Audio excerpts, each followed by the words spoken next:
Very good morning. আমি doctor Partha মণ্ডল। আমি MD করছি geriatrics medicine medical college Kolkata থেকে। আজ আমি একটা জেডিয়াট্রিক্স কেস ডিসকাস করব। অ্যাকচুয়ালি এই জেডিয়াট্রিক্স কেস এটা হচ্ছে প্রপার জেডিয়াট্রিক্স কেস, এটাকে আমরা কোর জেডিয়াট্রিক্স কেস বলে থাকি। এবং এই রকম পেশেন্ট আমাদের ওয়ার্ডে প্রচুর পরিমাণে আসে।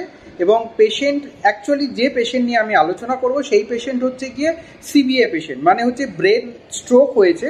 সেই স্ট্রোক করার পরবর্তী সময় যে রিহ্যাবিলিটেশন পার্টটা, সেই রিহ্যাবিলিটেশন পার্টটা আমরা কিভাবে কি করব এবং সেটাই আমার এখানে বলার। এবং আমরা কি দেখে বুঝি যে পেশেন্ট পুয়ার প্রগনোসিস অর হচ্ছে কি বেটার প্রগনোসিস, এবং তার কতটা রিহ্যাবিলিটেশন লাগবে এবং তাকে কতটা ফ্রিকোয়েন্সিতে আমাদের রিহ্যাবিলিটেশন সেন্টারে আসতে হবে ফলো আপের জন্য। এই সমস্ত ক্রাইটেরিয়া আমরা কি দেখে, একটা নিশ্চয়ই একটা ক্রাইটেরিয়া আছে বা একটা কিছু স্কেল আছে যেটার উপর বেস করে আমরা এগুলো নির্ধারণ করি। আজকে আমার একটা পেশেন্ট যেটা হচ্ছে 78 ইয়ার্স ওল্ড ফিমেল পেশেন্ট, তার সিবিএ মানে ব্রেন স্ট্রোক হয়েছিল এক সপ্তাহ আগে।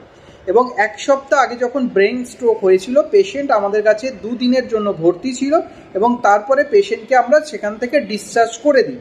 কারণ হচ্ছে কি আমাদের পেশেন্টকে ওই সময় অ্যাকিউট ম্যানেজমেন্ট কোনো কিছুই পার্টার ছিল না। পেশেন্টের সেই সময় প্রেশার কন্ট্রোল হয়ে গেছিলো এবং পেশেন্টের কোমরবিডিটি যা ছিল সেগুলো ছিল, কিন্তু হচ্ছে অ্যাকিউট ফেজের ম্যানেজমেন্টের আমাদের কিছু ছিল না। যখন হচ্ছে কি পেশেন্ট এক সপ্তাহ পরে আবার আমাদের রিহ্যাবিলিটেশন সেন্টারে আসেন, যে পেশেন্ট তার বাড়ির পেশেন্ট পার্টিকে সাথে নিয়ে এবং তাদের নানান রকম কোশ্চেন আনসার ছিল, সেগুলো আমরা সব কিছুই ডাউট ক্লিয়ার করে দিই। যে তাদের বক্তব্য ছিল যে আমরা বাড়ি নিয়ে পেশেন্ট কিভাবে রাখবো এবং কি করব এবং তার ফিজিওথেরাপি পার্ট কি হবে, এই সমস্ত কোশ্চেন এবং তাদের আরও নানান রকম কোশ্চেন ছিল। এখন পেশেন্টের মেন একটা কনসার্ন থাকে, ডাক্তারবাবু আর পেশেন্ট কতদিন বাঁচবে, পেশেন্টের প্রগনোসিস কি, সেই সমস্ত আনসারগুলো কিন্তু আমাদের দিতে হয়। তো এইরকম একটা কন্ডিশনে, এইরকম সিচুয়েশনে পেশেন্ট যখন আমাদের রিহ্যাবিলিটেশন সেন্টারে আসে, তখন আমরা পেশেন্টের আবার সব কিছু চেক করি। এবং হচ্ছে গিয়ে চেক করার পরে দেখতে পাই যে বিপি ছিল, ব্লাড প্রেশার ছিল 160/90, পালস ছিল 80 এবং চেস্ট বাইল্যাটারাল ক্লিয়ার ছিল, ভেসিকুলার ব্রেথ সাউন্ড ছিল এবং কার্ডিয়াক S1 S2 অডিবল ছিল এবং সেখানে কোনো মারমার বা এক্সট্রা অ্যাডেড সাউন্ড ছিল না। এই সিচুয়েশানে পেশেন্ট যখন আমাদের রিহ্যাবিলিটেশন সেন্টারে আসে, পেশেন্টের আমরা একটা স্কোর করি ফর প্রগনোসিস পারপাস। পেশেন্ট হচ্ছে গিয়ে পুয়ার প্রগনোসিস, পেশেন্ট না বেটার প্রগনোসিস। অ্যাকচুয়ালি পেশেন্ট হচ্ছে গিয়ে ইটস আ ইন্ডিপেন্ডেন্স অর হচ্ছে গিয়ে ডিপেন্ড অন সামওয়ান, মানে হচ্ছে পেশেন্টকে কি কেয়ার গিভার লাগবে এবং কেয়ার গিভারের উপর পুরোটাই ডিপেন্ড করবে ইয়েস অর নো। এই প্রশ্নগুলো যখন আমরা করি, আমাদের কাছে একটা চার্ট আছে, সেই চার্টটা হচ্ছে কি বার্থেল ইন্ডেক্স। এই বার্থেল ইন্ডেক্সের উপর বেস করে আমরা বলে থাকি পেশেন্ট হচ্ছে গিয়ে কতটা প্রগনোসিস পরবর্তী সময় ভালো হবে পেশেন্টের। এবার এই বার্থেল ইন্ডেক্স একটা হচ্ছে কোশ্চেন আনসার ফরম্যাট। আমরা কতগুলো প্রশ্ন পেশেন্টকে করি এবং সেই প্রশ্নগুলোর আনসার পেশেন্ট দেন এবং অ্যাকর্ডিং টু সেই কোশ্চেন এবং তার আনসার আমরা কতগুলো স্কোর দিই। এবং এই স্কোর শুরু হয় 0 থেকে 100 পর্যন্ত শুরু হয় এবং এই 0 থেকে 100 পর্যন্ত স্কোরের মধ্যে যে যত বেশি স্কোর করবে সে তত বেশি বেটার, এবং যার স্কোর যত কম তার প্রগনোসিসও পুয়ার। এবং ধরুন কোনো একটা পেশেন্টের প্রগনোসিস আসলো, স্কেল করে আসলো আমার 80, মানে 10 থেকে আমরা 0 থেকে 100 অব্দি হচ্ছে কি আমরা নাম্বার দিয়ে থাকি, স্কোর করে থাকি। এবং আমরা সেই স্কোরের উপর বেস করে পুরো আমরা ডিসচার্জ পেপারে বা হচ্ছে কি আমাদের ওপিডি পেপারে আমরা পুরো লিখে দিই যে বার্থেল ইন্ডেক্স যে স্কোরটা পাই সেই স্কোরটা, এবং সেই স্কোরের যে সিগনিফিকেন্ট জিনিসপত্রগুলো সেগুলো আমরা করে দিই বা লিখে দিই। এবং হচ্ছে গিয়ে পেশেন্ট পার্টিকে সেটা ভালো করে কাউন্সিলিং করে দিই যে পেশেন্ট কেয়ার গিভার ছাড়া কিন্তু বাড়িতে একা চলাচল করতে পারবেন না, তাহলে তার কেয়ার গিভার সবসময় থাকা উচিত। সেই care giver is a 24 hour or care giver is in case of the 12 hours whatever. But হচ্ছে গিয়ে কিন্তু আমরা সেটা ক্লিয়ার করে লিখে দিই, কারণ পেশেন্ট পার্টির নানান রকম প্রশ্ন থাকে, সেই প্রশ্নগুলোর আনসার কিন্তু আমাদের দিতে হয়। এবার বার্থেল ইন্ডেক্স করে আমার যে পেশেন্টটা এসেছিল, সেই পেশেন্টের বার্থেল ইন্ডেক্স, আমার পেশেন্টের বার্থেল ইন্ডেক্স হয়েছিল 60। অ্যাকর্ডিং টু দ্য বার্থেল ইন্ডেক্স আমরা হচ্ছে গিয়ে কতগুলো ভাগে ক্যাটাগরাইজ করি। এবং বার্থেল ইন্ডেক্স আমরা দেখি অ্যাকচুয়ালি হচ্ছে কি এডিএল দেখি। এডিএল হচ্ছে activities of daily living. Activities of daily living তিনি কতটা নিজের উপর ডিপেন্ডেন্ট, মানে ইন্ডিপেন্ডেন্ট অর ডিপেন্ডেন্ট, অর সেটা হচ্ছে সিভিয়ার ডিপেন্ডেন্ট অর হচ্ছে গিয়ে লো গ্রেড ডিপেন্ডেন্ট, এইরকমভাবে আমরা ভাগ করি। এবং দেখছি যদি হচ্ছে কি আমাদের গ্রেড মানে স্কোর 80 থেকে 100 হয় তাহলে পেশেন্ট হচ্ছে ইন্ডিপেন্ডেন্ট। আমি প্রথমেই বললাম স্কোর যত বেশি হবে পেশেন্ট হচ্ছে ইন্ডিপেন্ডেন্ট, স্কোর কমবে পেশেন্ট হচ্ছে গিয়ে ডিপেন্ডেন্সির উপর বেড়ে যাবে, এবং হচ্ছে কি যদি 80 পর্যন্ত হয় তাহলে কিন্তু পেশেন্ট ইন্ডিপেন্ডেন্ট। আমার পেশেন্টের একটা সিবিএ হয়েছে, পেশেন্ট নিজেই সব কিছু করতে পারবে, আশা করি কারো দরকার হবে না, কোনো হেল্পের দরকার হবে না।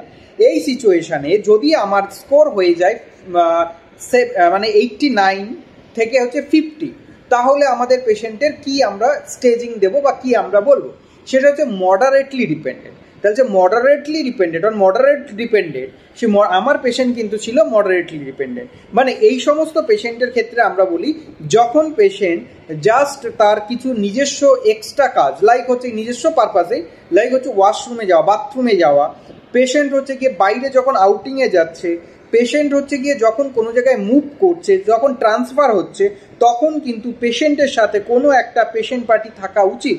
এবং সেটা যদি থাকে তাহলে হচ্ছে কি তার অ্যাকচুয়ালি হেল্প লাগবে না, কিন্তু একটা মডারেটলি সাপোর্ট তাকে যদি দিয়ে রাখি তাহলে পেশেন্ট পড়ে যাওয়ার ভয়টা থাকবে না। আমাদের মেন প্রায়োরিটি হচ্ছে কি পেশেন্ট যেন না পড়ে যায়। আজকে পেশেন্ট সিভিয়ার পেশেন্ট, সে আমাদের কাছে স্ট্রোক নিয়ে ভর্তি হয়েছিল, ইটস ওকে, সেটা আমরা ম্যানেজ করছি বা তার একটা প্রোফাইল্যাক্টিক ট্রিটমেন্ট চলছে, কিন্তু পেশেন্ট যদি পড়ে যায় সেটা কিন্তু খুবই ভয়ানক একটা সিচুয়েশন তৈরি হবে। পেশেন্ট পড়ে যাওয়া মানেই আমার জেডিয়াট্রিক্স পেশেন্ট, বেশিরভাগ ক্ষেত্রেই পেশেন্টের অস্টিওপোরোসিস হয়ে থাকে, এবং সেই অস্টিওপোরোটিক বোন যদি কোনো রকমভাবে ভেঙে যায়, মেনলি হচ্ছে গিয়ে কোমরের হাড় ভেঙে যাবে, পেশেন্টের হচ্ছে গিয়ে হাঁটুতে চোট লাগবে এবং পেশেন্ট বেড রিডেন হয়ে যাবে। বেড রিডেন পেশেন্ট মানেই তার কেয়ার গিভার ডিপেন্ডেন্স হয়ে যাবে, পেশেন্ট তার হাইজিন মেনটেন করতে পারবে না, পেশেন্টের বেড সোর হয়ে যাবে। তো এই সমস্ত জিনিস মাথায় রেখে আমাদের যাই হোক না কেন পেশেন্টকে কিন্তু কোনো রকমভাবে পড়তে দেওয়া যাবে না। আমার পেশেন্টের বার্থেল ইন্ডেক্স করে তার আমি স্কোর পেয়েছিলাম 60, মানে হচ্ছে গিয়ে আমার সেকেন্ড ক্যাটাগরির মধ্যে পড়ে।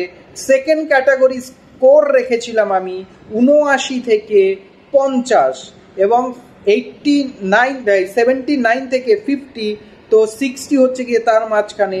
আমার পেশেন্ট পার্টিকে আমরা বলে দিয়েছিলাম সাথে একজন যেন সাপোর্টার হিসাবে বা সাপোর্টিং কাজকর্ম যখন করে তখন যেন অ্যাটলিস্ট তাকে সাপোর্ট দেয়। এবং যদি স্কোর লেস দেন 50, মানে হচ্ছে 49 থেকে আমাদের 25-এর মধ্যে হয়, তাহলে কিন্তু পেশেন্টের বলি লো এডিএল, মানে অ্যাক্টিভিটিস অফ লিভিং পেশেন্টের লো, এবং লেস দেন 25 তাহলে ভেরি লো এডিএল।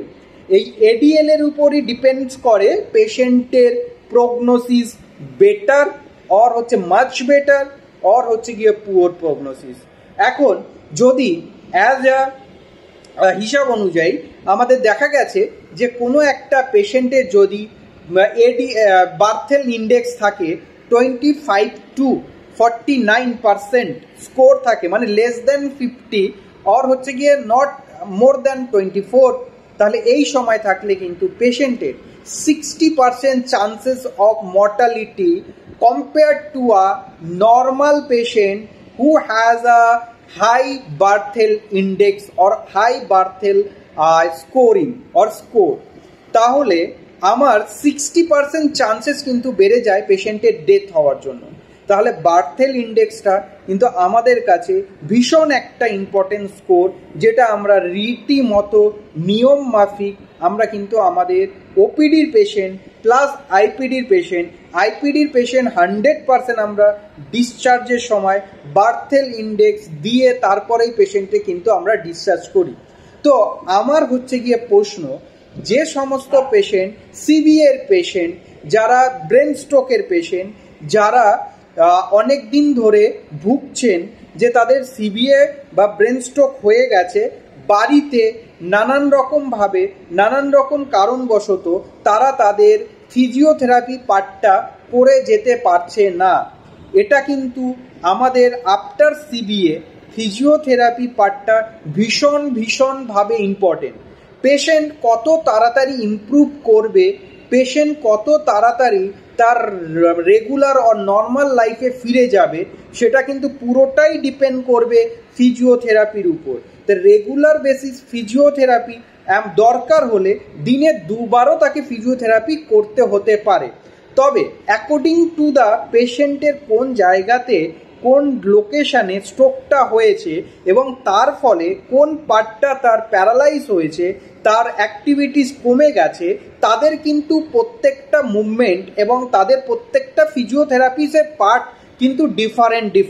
তো আমার কাছে সেটা কোনো বড় কথা নয়। আমার কাছে বড় কথা হলো পেশেন্টের কিন্তু ফিজিওথেরাপি মাস্ট, এবং ফিজিওথেরাপি দরকার হলে পেশেন্টকে 2 বারও করানো হতে পারে দিনে।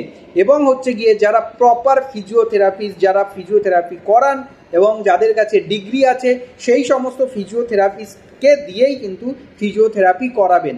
আর সব সময়ের জন্য জেডিয়াট্রিশিয়ানের সাথে সবসময় যোগাযোগ রাখবেন এবং কোনো অসুবিধা হলে সাথে জেডিয়াট্রিশিয়ানের সাথে কন্ট্যাক্ট করবেন। এবং হচ্ছে গিয়ে পেশেন্টের বিপি সবসময়, মানে ব্লাড প্রেশার, ব্লাড সুগার, আদার যদি কার্ডিয়াক কিছু হার্টের কোনো সমস্যা থাকে, কিডনির কোনো সমস্যা থাকে, লিভারের কোনো সমস্যা থাকে, সেই সমস্ত কিন্তু মেনটেন করতে হবে জেডিয়াট্রিশিয়ানকে দিয়ে। কারণ হচ্ছে গিয়ে আমার জেডিয়াট্রিক্স পেশেন্ট, তার নানান রকম কোমরবিডিটিস এবং তার নানান রকম আদার্স সমস্যা, সেটা এজ রিলেটেড হোক বা প্যাথোলজিক্যাল হোক, সব কিছুই কিন্তু একে অপরের সাথে রিলেটেড, মানে জড়িত। তো কোনোটাই কিন্তু কোনোটাকে আমি প্রায়োরিটি দেব, কোনোটাকে ছেড়ে দেব, এটা করা যাবে না। তো আমাদের প্রগনোসিস পেশেন্টের পুরোটা কীরকম ডিপেন্ড করবে সেটা আমরা বুঝি এই বার্থেলিন ইন্ডেক্স দিয়ে। তো এটাই বোঝানোর জন্য আমার আজকের এই ভিডিও। আপনারা সবাই ভালো থাকবেন, শান্তিতে থাকবেন, সুখে থাকবেন। নমস্কার, থ্যাংক ইউ।